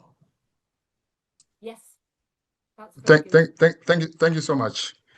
Let me pass my greetings to you, the organizers, the panel, and all the audience that are listening to this webinar.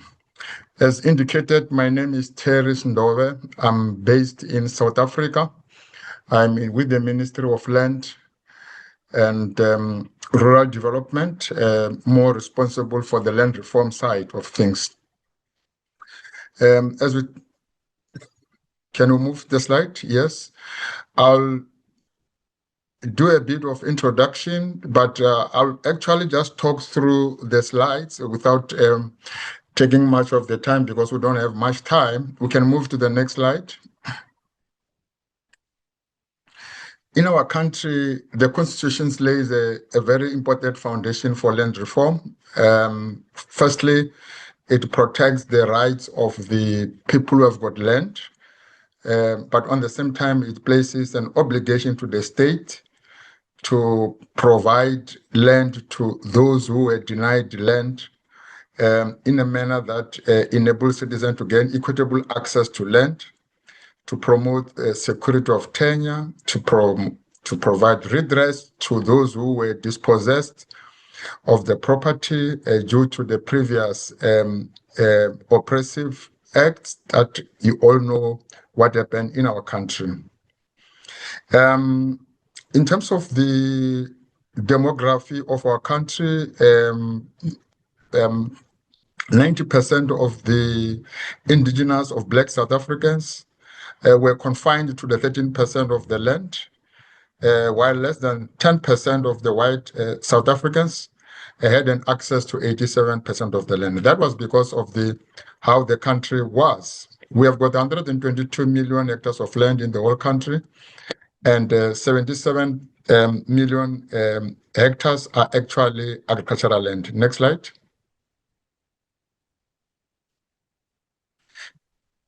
In terms of what the Constitution says, is that the state must take reasonable legislative and other measures within its available resources to foster conditions which enable citizens to gain access to land on equitable basis. This part of the Constitution actually talks to what we call land redistribution, The next one talks to a person or a community whose tenure of land is legally insecure as a result of past racial discriminatory laws or practices, is entitled to the, in terms of the Act of Parliament, to a tenure which is legally secured and comparable to the redress. We've got a lot of people in the country who don't have tenure that is secured. And that, again, is because of the previous apartheid laws. And on the other hand, we've got people that were moved from their areas, dispossessed of their land. And in that case, we talk about redressed in a form of restitution. And that is also on Section 25(7) of the Constitution. Next slide. In terms of the land policy emphasizes the importance of sustainability in the implementation of land reform programs. It talks about the participation in decision-making in terms of how land reform is supposed to be done. It talks about issues of gender equity, that land reform should supposed to provide and address issues of gender. It talks about contribution to the economic viability of the land reform in terms of, especially on the agrarian side. And it also talks about issues that relate to the environmental sustainability. Next slide. In terms of land redistribution, which I'm going to spend a little bit of time on it, it provides for the poor with land, not only for agricultural purposes, but also for residential protective purposes in order to improve their livelihood. It also provides for a single yet flexible redistribution mechanism, which embraces variety of land needs of eligible applicants. Land redistribution also intends to assist both the rural and the urban farm workers, labor tenants, and as well as emerging small-scale farmers. Next slide. There have been various instruments that have been used for both restitution of land, redistribution, as well as tenure reforms. And in many cases, primary to these instruments is grants, where the state has to provide grants, and these grants actually enable the state to acquire land and redistribute it, either in a form of restitution for those that were displaced, or redistribution just to increase the number of people who were denied rights to own land, and also to secure those who have got land or those that are given land in terms of ensuring that they have got security of tenure. Normally, the state, when acquire land and in a form of grants, using the grants, it gives people on a freehold, meaning that the land, they get actually a full tenure rights with a title deed. And in terms of, on the other hand, on the land redistribution, it can both be leasehold and also freehold as well. In terms of a tenure system that is used for land reform. We can move to the next slide. This is the progress to date in terms of where we are through the state. Can we go backward? Through the state intervention, 5.3 million hectares of land have been acquired through the land redistribution and tenure. 3.8 million hectares also have been acquired through restitution combined. From 1994 until today, we have got 9.1 million hectares of land that has been acquired and redistributed through those various, different land reform programs. And in terms of the cost to the state, it has cost the state over 74 billion rands. I'm not sure how much in terms of dollars. Somebody can convert that, but that's it's a lot of money in terms of given our situation. And this also includes in terms of restitution, where when people can opt to get land or they can get what we call financial compensation. So that included, I think it's about 26 billion, which was financial compensation. The rest, it was acquisition of land. Can move towards the end. As we conclude, land redistribution in the country strive to address all land needs, not limited only to the agrarian needs, and also focuses on the poor, the landless, and the vulnerable groups, and also to stimulate socio-economic development, as well as environmental sustainability. Redress and security of tenure through restitution are also very critical in terms of addressing the challenges that we have. Where we are now, we are still very far to reach what we can call equitable access to land, as well as issues related to land tenure. But it's work in progress. I thank you. Okay. Thank you very much, Terries. That was great. Can I just ask, because I think my sound is quite faint, can people hear me? No, yes. It's better. Yes, it's better. Very good. I'm going to speak loudly. And I would also ask, as we now move to the Q&A, and we'll be taking some questions from the audience. Firstly, that audience members can continue to put their questions in the Q&A. And we'll be then turning to our various speakers to respond. And I would ask the speakers, please, to speak slowly and clearly, which will just help the simultaneous translation that is going on. I think our interpreters are doing a fantastic job in translating across multiple languages, but we can all help them by speaking slowly.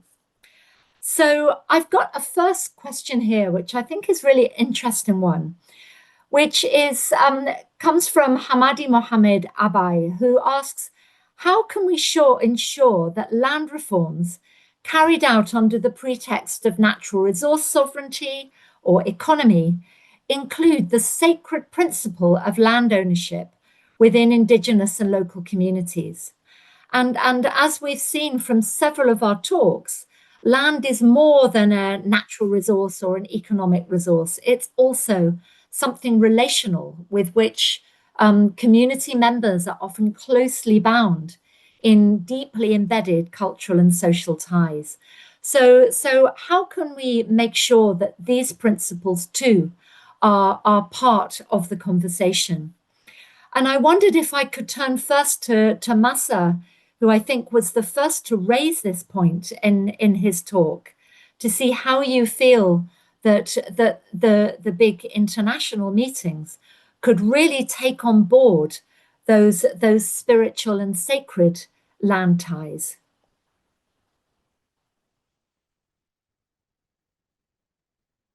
Is Massa Koné with us? Yeah. Oui.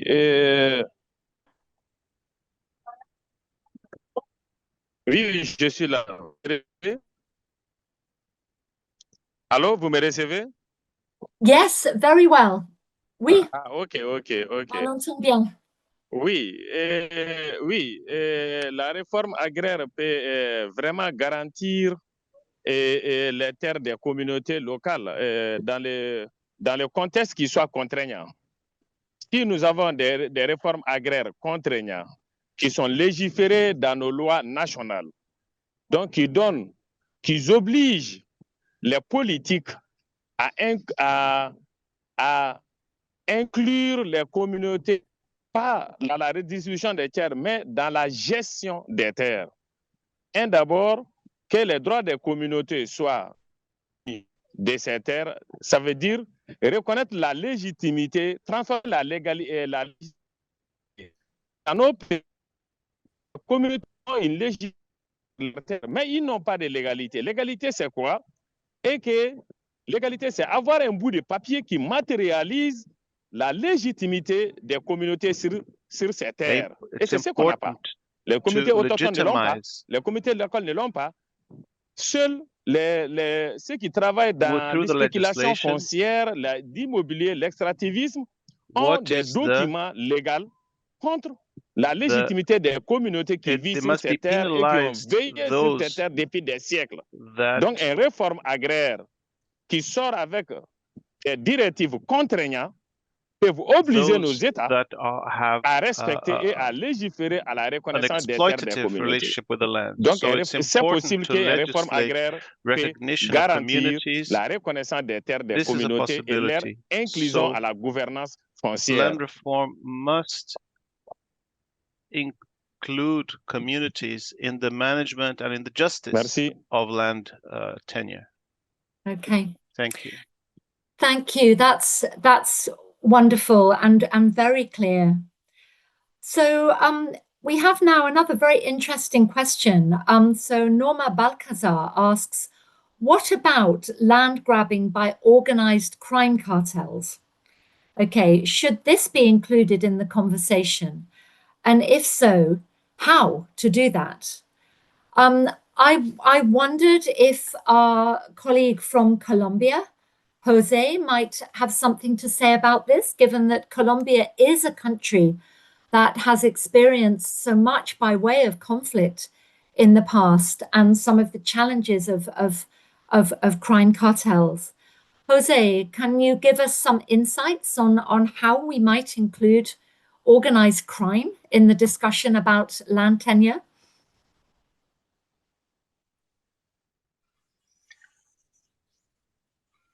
Vale, muchas gracias. Bueno, yo creo que hay uno de los principales retos que existen con las mafias y los grupos armados son políticas públicas que busquen investigar, primero. Segundo, llevar ante los jueces a los responsables del despojo y el abandono.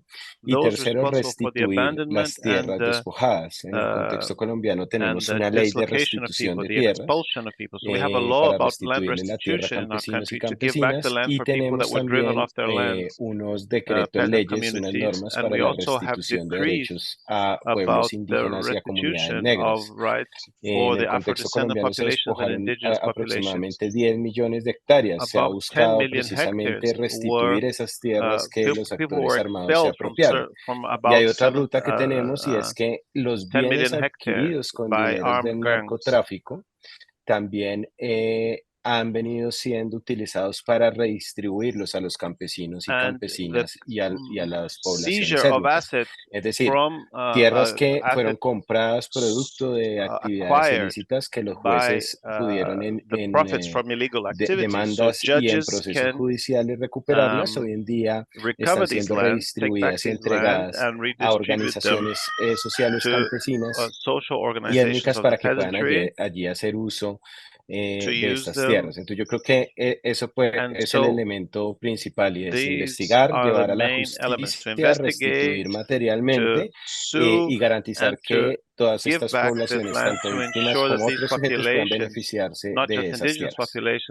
Peasant populations can benefit from said lands. Thank you so much, and really good insights there from Colombia's experience. So there's then a question which has come to ask, what are the alternatives for women to access property, which in many contexts is limited to inheritance? Women's access to land, which, as we've heard, is so important for food production, for women's rights, for gender equality, often continues to be flouted, and this prevents the achievement of food sovereignty. So this question comes from Suad Mahmoud, who is asking, what are the alternatives beyond simply inheritance through perhaps the family of a husband? And I think Massa again might offer a reflection there, but I would also ask afterwards perhaps one of our other commentators from perhaps one of the Latin American countries as well, to give us a perspective on this question. So Massa, women's rights. Das mulheres. Oui, et je voulais vraiment partager mon expérience sur la question des femmes et des jeunes à la terre, surtout sur l'héritage. Nous, C'est une stratégie qu'on a essayé de développer. Il ne s'agit pas seulement d'avoir que l'État public, l'État de la nation légifère avec des lois pour que les communautés puissent les respecter. Ça, c'est la dimension culturelle et patriarcale de la gestion foncière. Et là, maintenant, nous avons développé l'alliance des chefs et rois, l'alliance des chefs et rois de l'Afrique de l'Ouest et l'Afrique du Centre. Et d'abord, c'est une vide qu'on avait laissée dans notre lutte, considérée comme si c'est eux qui sont les dangers. Nous avons essayé de les organiser et les impliquer dans l'accès des femmes et des jeunes à la terre. Et d'abord, ils ont été des alliés, mais ils sont des cibles de plaidoyer. Ça, c'est le premier niveau. Le deuxième niveau, nous avons engagé une sensibilisation au sein des communautés pour que la jeunesse qui grandisse au sein de ces passés, le jeune d'aujourd'hui est le papa de demain, est le vieux de demain. Donc, ils grandissent avec... They are the parents of tomorrow. So they are growing up. Des mécanismes qui se battent auprès de leur maman pour leur accession à la terre. Et là, maintenant, c'est un processus qui se déclenche. Et là, les vieux, s'ils refusent, ils vont mourir. Parce que l'âge va avec l'âge. Et la jeunesse va grandir avec cette mentalité de changer de mentalité pour la redistribution des terres. De trois, maintenant, c'est l'explication claire de la religion. Nous avons eu une religion interprétée de façon patriarcale. Et aujourd'hui, avec l'évolution du temps, beaucoup de recherches ont prouvé que l'explication claire de cette religion est écarter cette religion de nos valeurs culturelles et traditionnelles. La religion, c'est la croyance monothéiste à Dieu. Mais la vie sociale, la religion peut répercuter sur la vie sociale, mais n'impacte pas en certaines valeurs matérielles de nos sociétés. Donc, voici les questions que nous, on essaie de mettre en avant. Et aujourd'hui, dans notre loi aussi au Mali, il était très clair que tous les aménagements faits par l'État et les parapublics, 15% de ces terres aménagées appartiennent aux femmes. Et nous, nous sommes organisés en tant qu'organisateurs comme une équipe de veille à ce travail.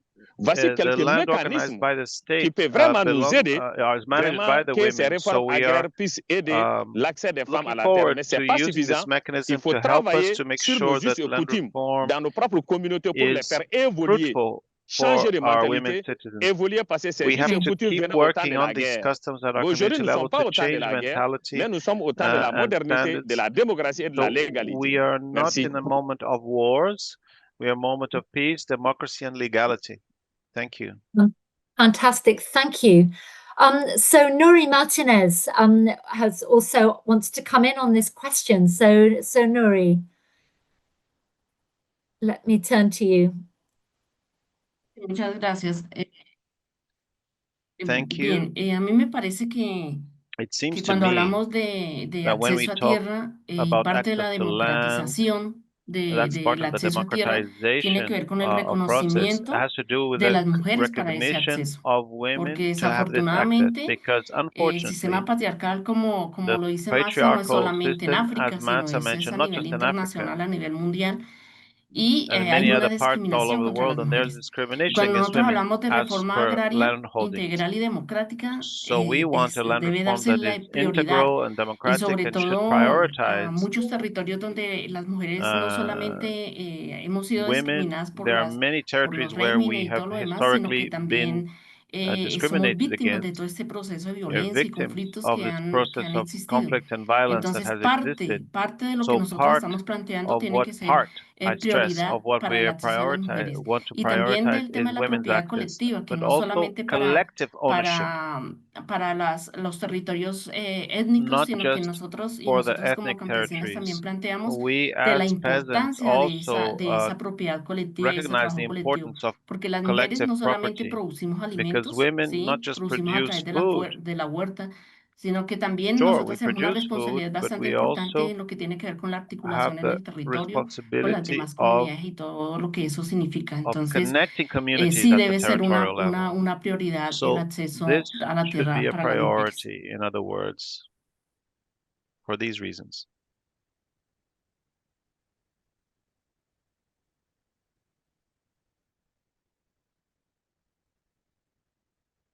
Melissa, we can't hear you again.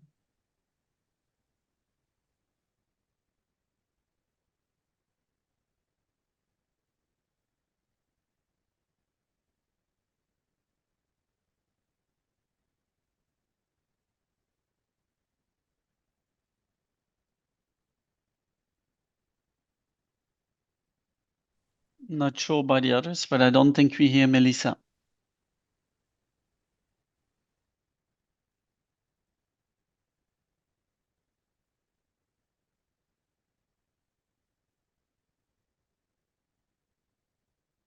Melissa, we still can't hear you.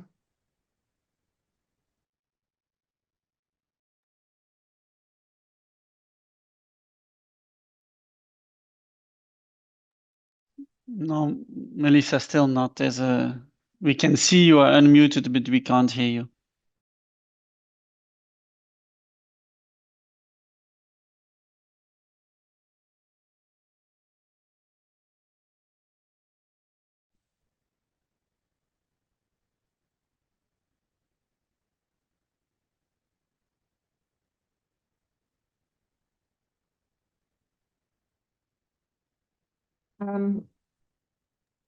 Good. We just heard you.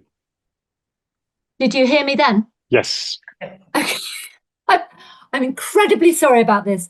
So if you can hear me now, I was trying to introduce Ward, who has replaced Benjamin Davis on the panel from the FAO, and was noting Ward's very important comment in the chat that supporting women's rights also requires that we address gender-based violence and some of the other barriers in access to healthcare and decision-making that are so critical to women's access to land, not just in formal terms, but also for women to be able to take their roles as citizens and make those rights real.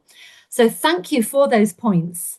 I actually wanted to turn, though, to Ward to respond to another question that's come up, which is to say that to what extent are the 2012 FAO voluntary guidelines, which we know were created now nearly 15 years ago on the responsible governance of tenure for land, fisheries and forests, to what extent are they still relevant now to combating land grabbing?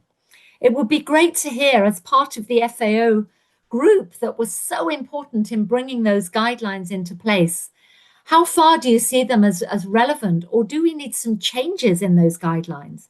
Are there new issues that might need to be added at this moment in time? Thank you, Melissa, and good evening, good morning to everybody. Happy to join and cover for Ben. Melissa, for us, the voluntary guidelines are still very valid. Of course, there might be new contexts such as climate change, which did exist already when we developed the voluntary guidelines, but which are much more prominent today. Other aspects like corporate farming, etc., are also new. But the voluntary guidelines were and still are quite broad and covered through their various instruments and principles. We think a very broad and probably broad enough set of aspects to deal with in promotion of responsible land governance.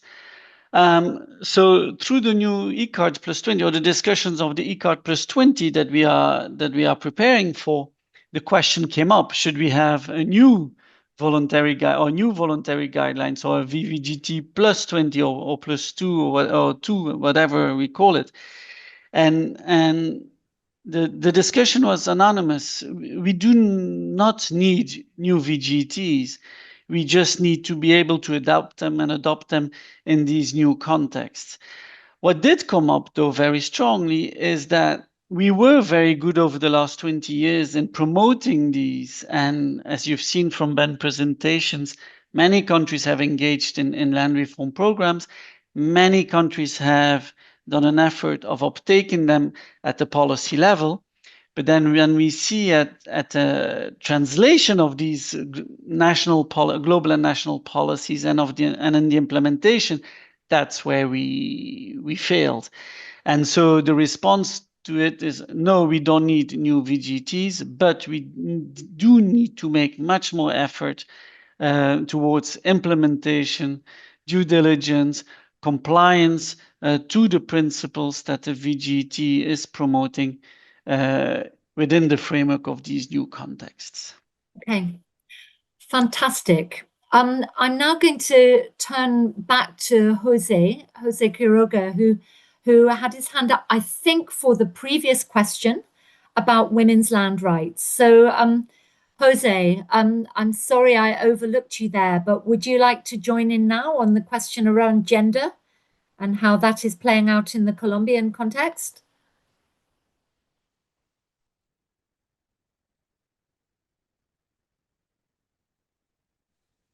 Gracias, sí. Bueno, en el contexto colombiano, una de las cosas que se identificaron, y Nury hacía énfasis en ello, es que las políticas In the públicas Colombian no tenían context, one y of no the concebían la issues we necesidad de un identified was enfoque de that género public policies dirigido a las mujeres campesinas, indígenas y de comunidades did negras. not Parte de have lo que se ha venido inbuilt haciendo es, gender primero, un directives programa de for dotación de peasant tierras para las women, mujeres, es for decir, indigenous una política populations, and for pública en Black la Agencia Nacional populations. de So we Tierras, started off with donde a program se to prioriza y se establecen unas reglas para que las donate lands mujeres to puedan, women. de It manera is the diferencial, National Land de manera Agency's public focalizada, policies in de manera mucho which más ágil, we, acceder a la in a propiedad de la focused tenencia de la manner, tierra. in a Ya specific no en manner, relación con una herencia strive o to por pertenecer ensure a una that familia o women por una have unión marital property o por un matrimonio, and have sino en lands, not cabeza de only esta mujer se because ostenta they el are título de from propiedad, a given family garantizando or así because they que married la someone, disposición de but ese derecho rather esté en cabeza a de woman ella y no holding de land, su having marido, su the esposo o rights su and compañero, title o to the no land, solo cuando lo ensuring esté heredando. that Y she adicionalmente a herself eso se is establece the owner of the land and not her husband hace poco, hace or 2 semanas, se her sancionaba companion or una anyone else. ley que And to do establece that, la we garantía put de forth a igualdad de bill oportunidades para las mujeres rurales, that campesinas y de la pesca. ensures Y allí se equality reconoce, of opportunity for dentro de los women muchos temas que who are buscan small beneficiar y garantizar los holder derechos farmers and diferenciales also from de women who estas work mujeres with rurales, artisanal la fishery, posibilidad de acceder a to crédito understand that y these women financiamiento from con tasas rural contexts' preferenciales, rights are la duly posibilidad de respected acceder a and that they have educación right to subsidies, para el ejercicio de sus actividades en financing, la ruralidad, poder financial formarse y capacitarse education, en ello, to ensure unos that their fondos rural y unos activities are carried instrumentos de out as fomento they should, dirigido and to para make estas sure mujeres that they have the campesinas, due indígenas, pescadoras, capacity building y using también fostering establece la posibilidad activities de that are fortalecer directed todo lo specifically for relacionado these con la indigenous comercialización de los bienes y servicios que artisanal producen las fishers mujeres and en el smallholder campo. farmer women, Creo que algo to que me parece strengthen necesario y llama also mucho la atención también de esta apuesta legal es how their reconocer la products are economía del cuidado. marketing La economía del for all of cuidado en these women cabeza de in las these mujeres, contexts. And it's also quienes important to hacen recognize aprovechamiento de the los predios economy rurales, of care y estas for mujeres women precisamente who van a ser priorizadas para que also en ese use their reconocimiento de la rural economía del cuidado el holdings, gobierno and these women establezca will mecanismos also que be faciliten y prioritized valoren in el recognizing the trabajo de cuidado economy of que realizan las care. The mujeres mechanism must create, campesinas. the Entonces government yo creo must que create esos son mechanisms pasos que se to vienen dando y recognize hay the una work that necesidad women do efectivamente in the de field. It is part of garantía the del work they enfoque do. diferencial I de las believe these are mujeres steps forward. para las And of course, mujeres rurales there y is a campesinas. need to ensure that a differentiated type of effort is given for women in rural and peasant settings. Okay, fantastic. So now moving up from that really important community level, one of the main questions come in saying one of the main problems seems to be corporate power, increasing the concentration of land in the hands of often very large corporations and financial actors. So this raises the question, what measures should states and governments be taking to address corporate power? And this means, of course, tackling some of the root causes of land inequality and indeed some of the root causes of hunger. This is often very difficult, but I wonder if any of our government representatives and speakers might be prepared to address that question. What should governments be doing to tackle corporate power?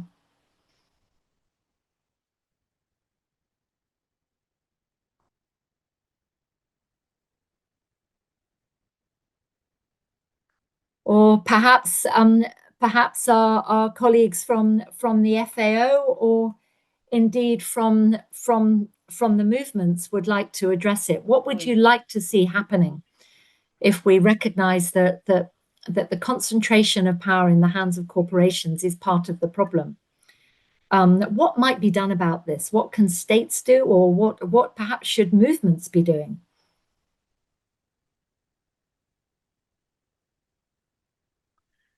Would someone like to give this a go? Melissa, Ward here from FAO, if I might come in. It depends. Yeah, I think there's various solutions. And when you say states and countries, what could they do? It depends if you speak about the originating country or the host country where these land acquisition happen. And often we speak, of course, about the responsibilities of the host countries. And there I would say, if the governments and states, country, is a neutral actor in the process, because that's also not always the case, it would be the application of the VGTs, and more particularly the application of the free and prior informed consent principle, where communities or local land holders are fully aware, fully consulted, and do give consent to that acquisition.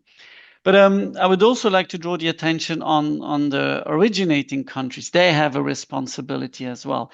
And the European Union, has dealt with it through its Corporate Sustainability Due Diligence Directive that was voted in July 2024, where they look into the possibility of following and pursuing companies, corporates from their country that do not respect local land rights in the hosting country. Unfortunately, this is not being implemented yet, and we also see reluctance of some of the countries, including in Europe, to apply these directives. Really, really good point. Nury, I think you were also going to come in here. So Nury Martinez.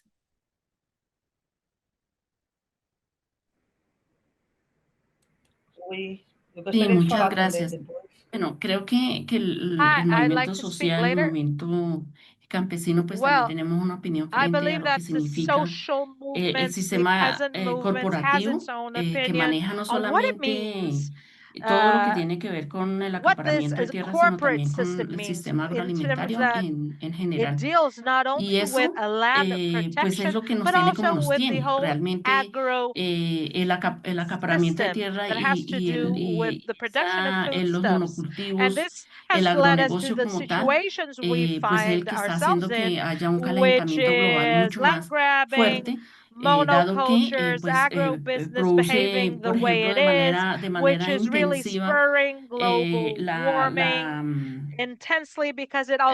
la producción de ganado, lo que eso significa, los químicos que utilizan, los agrotóxicos que se utilizan, que no solamente dañan la madre tierra, sino que también a los seres humanos que se alimentan con esos productos. Los productos ultraprocesados, el hecho de que haya despojo, así como lo planteé yo en mi intervención, despojo por parte del sistema corporativo frente a la explotación de minerales, ¿sí? Que no es para la producción de alimentos, y por eso planteamos de la función social de la tierra, que significa cómo se producen alimentos para alimentar a la gente, y no alimentos que se descomponen, ¿sí? Que hay un gran digamos, descomposición de alimentos porque se utiliza como una mercancía y no como un derecho humano. Y eso también es muy importante. Entonces, todo lo que tiene que ver con el sistema corporativo es de mucho análisis y se tiene que reflexionar, porque a través de los tratados de libre comercio, pues hay un marco normativo que va por encima de las constituciones nacionales. Y eso es muy importante que se tenga en cuenta la voz de los movimientos sociales, no solamente a nivel de los gobiernos y de la FAO, sino que nos escuchen, frente a esas set propuestas of para rules and solucionar. laws that really needs to be considered not only by governments and by the FAOs, but we need to be heard on our suggestions. Yeah. From on the hand of the social movements. Fantastic. I'm going to also ask, I think Shirley wanted to comment here as well. And Shirley, I mean, I'd love to hear from your perspective on corporate acts, but also to bear in mind that there are other financial players, from pension funds, sovereign wealth funds, that have also become huge players over the last 10 to 15 years.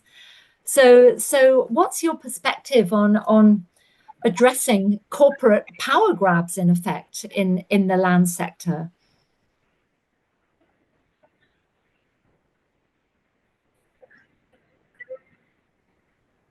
Eu acho que primeiro a gente tem que destacar essa questão do no Brasil e na América Latina são mais de 500 anos de uma estrutura fundiária muito desigual, né, com concentração de terras na mão de poucos. O judiciário brasileiro e o judiciário de praticamente todos os países da América Latina estão na mão do agronegócio. As bancadas ruralistas do legislativo, a bancada ruralista no Brasil ela é muito forte e é forte também na Colômbia e em outros países da América Latina. E aí a gente não pode negar o avanço das empresas, principalmente de mineração, principalmente na Amazônia. Eu sou da Amazônia, sou filha de extrativistas, e a gente sabe muito bem como é que essas empresas chegam na Amazônia. E não é só isso, a gente também tem essa questão do combate à grilagem, a criação de novas políticas ambientais. A gente tem uma descontinuação dessas políticas ambientais, que cada vez que você retoma elas, é começar de novo. Né? Além disso, a gente não pode negar que, além do que a Colômbia passou, a gente passa hoje na Amazônia brasileira também problemas com facções criminosas, com tráfico de drogas, com mineração e com mineração também ilegal. Então, assim, toda uma preocupação, acho que as parcerias internacionais elas são importantes. Eu tenho uma preocupação muito grande com essa questão do carbono. A gente sempre fala, e aí eu não falo como governo, eu falo como movimento social nesse momento. Eu sempre falo que essa questão do carbono, ela pode ser uma grilagem também, é uma grilagem diferente que está trazendo muitos problemas para as populações tradicionais. Acho que tudo tem que ser muito analisado e não é um processo fácil, não é um processo que um governo só pode resolver. Detailedly analyzed, and it's not easy, and it's not something that one government on its own can solve. Yeah. No, I mean, thank you for that. And in a way, you've responded also to another question that was raised about why it is that we're seeing reforms that may have been put in place 15, 20 years ago, sometimes being undone now, as for instance has happened in India. I think those are trends, as you've just exemplified for the Amazon, that are happening elsewhere as we have these new pressures, new kinds of grabs for carbon, for green agendas, for corporate agendas coming into play. So I think Massa Koné was also wanting to speak. And I'm wondering, Massa, if you could also just give some thought also to another question that's come up, which is about how future land reforms can better reflect the needs of small-scale fishers and pastoralists and forest communities, as well as simply those who might be producing land in fields as farmers. Because, of course, the VGTs want to cover these kinds of communities also, who are, of course, incredibly important across your region in the Sahel.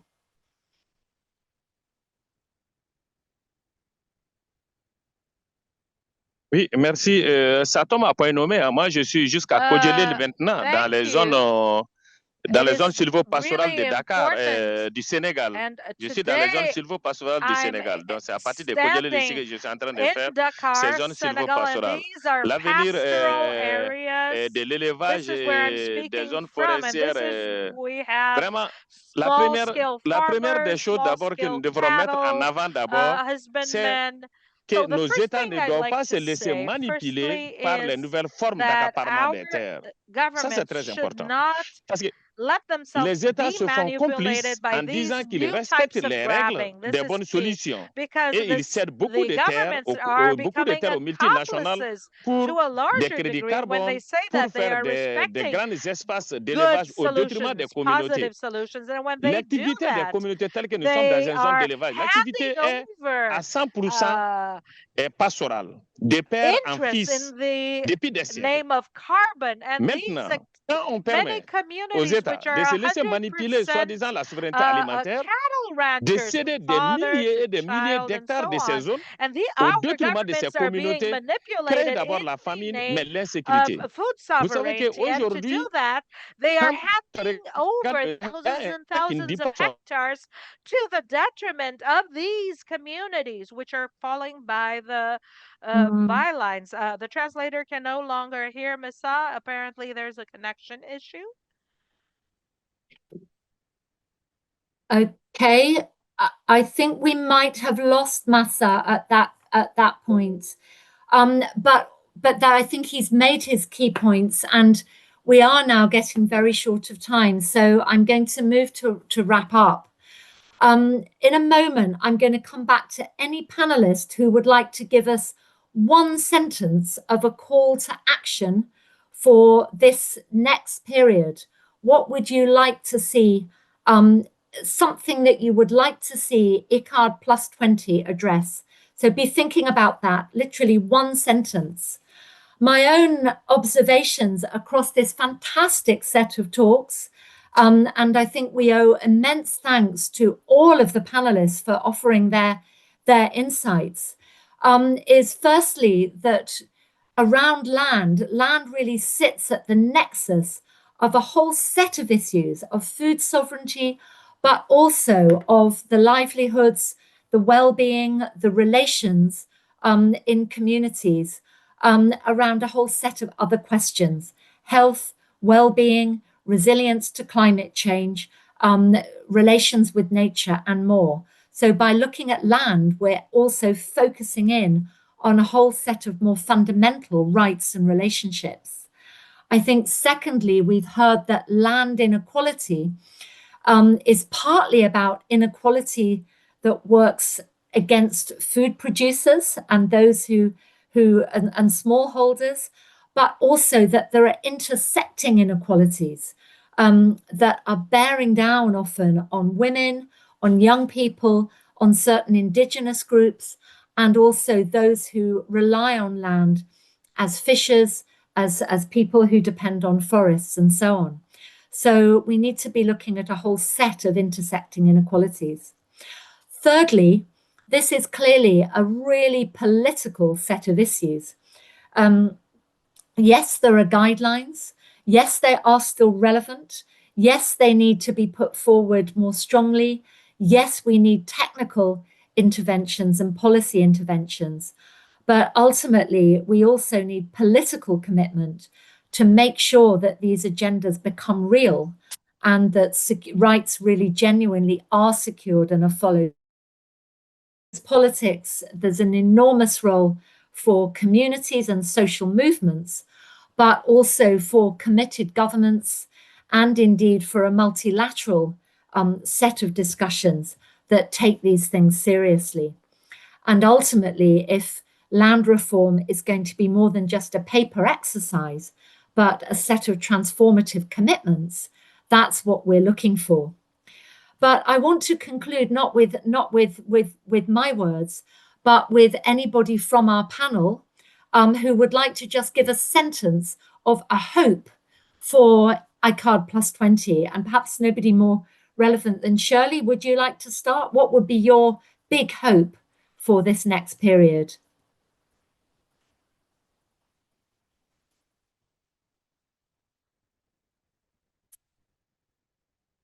No, perhaps we've lost connection there.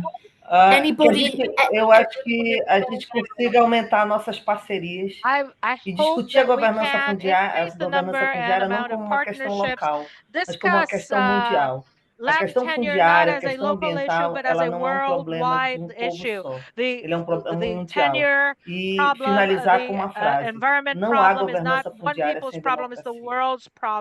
And wrap up with one sentence, which is there is no tenure governments without democracy. Superb. What a vital message that is. Jose, you've got your hand up. What is your message as Colombia leads the world into ICARD plus 20? Gracias. In one Bueno, sentence. Uno de los temas más relevantes acá es que la necesidad de una reforma agraria, una redistribución equitativa de la tierra, es una de las pocas posibilidades que tenemos para como humanidad garantizar un futuro integral a las próximas generaciones. La necesidad de garantizar el derecho humano a la alimentación y a la nutrición adecuada pasa precisamente por reconocer los derechos de las poblaciones campesinas, indígenas, negras. Y esta segunda conferencia es una oportunidad para que los estados se comprometan, dialoguen y escuchen a las organizaciones sociales y a los pueblos del mundo sobre cuál es la ruta que debemos transitar para garantizar el futuro próximo. Entonces es eso, e invitarlos obviamente a Cartagena en 2026. Muchas gracias. Next year, and thank you very much. Yeah. Thank you, Jose. So we're ending with a call to democracy, a call to solidarity, and enormous hopes being pinned on the lead up and the pathway to ICARD plus 20 and that which follows it. So I would just like to thank once more all our fantastic panelists, to the audience for all your questions, for the comments that you put in the chat. We'll be making available the recording of this webinar for people who want to access it, share it widely. And with final thanks to the team who have helped to organize this at IDC and IPES-Food. Have a very, very good day and onwards for the next few very, very important months around the land equality agenda.